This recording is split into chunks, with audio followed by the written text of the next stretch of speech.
Баршаңызға сәлем достар. Бүгін сіздерге өте дәмді, ерекше әрі пайдалы десерттердің бірі финикив шоколадының жасалу жолын көрсетемін. Бұл жерде шоколадты жақсы ерітудің, қалай сапалы жасаудың жолын көрсетемін.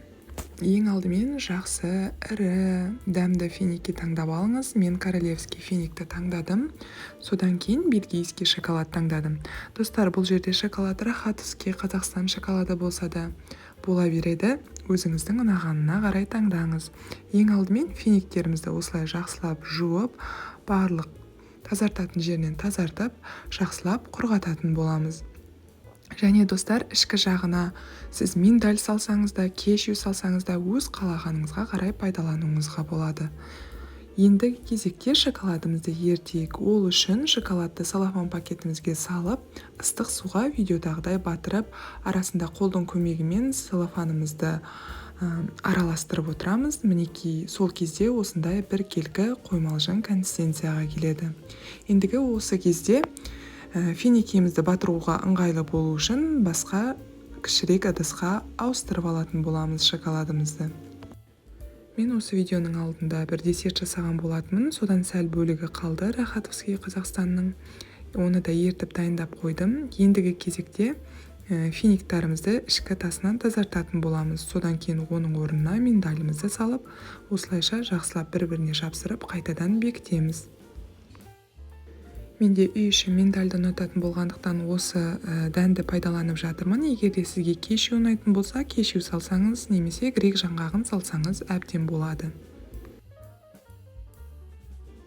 Мінекей осылайша финикиміздің ішін барлығын толтырып шықтық. Ендігі кезекте финикаларымызды шоколадқа батыратын боламыз. Ол үшін бізге ағаш шпажка және орнату үшін биіктеу стаканға күрішімізді салып дайындап алайық. Қазір видео барысында не үшін пайдаланатынымызды көретін боласыздар. Осылайша шпажкаға финикті бекітіп, мол етіп шоколадқа батырып аламыз. Содан кейін осылайша күрішке орналастыратын боламыз. Сол кезде біздің шоколадымыз бір келкі қатып, ешқандай еш жерді бүлдірмейтін болады. Достар, шоколадқа батырғаннан кейін кем дегенде 1 минуттай сәл ұстап тұрыңыз, артық шоколады ағып кетуі керек.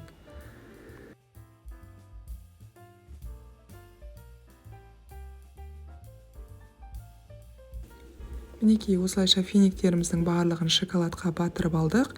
Ендігі қалған кезекте бетін безендіретін боламыз. Ол үшін бізге ертілген ақ шоколад, содан кейін менде миндальдан сәл бөлігі қалған болатын, соны ұнтатып осылайша бетіне сеуіп жатырмын.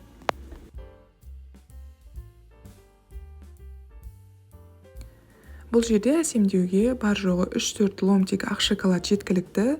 Дәл видеоның басындағыдай ертіп алып, целлофан пакетке орналастырып, сосын басқа жағын тесіп, осылайша безендіріп шығамыз.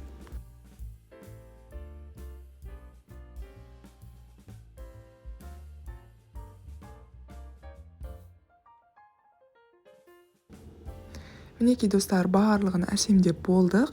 Ендігі шоколады қату үшін үй температурасында да қоюға болады, немесе холодильникке бар жоғы 30 минутқа салып алсаңыз, ешқандай қолға жабыспайтындай болып шоколады қатады.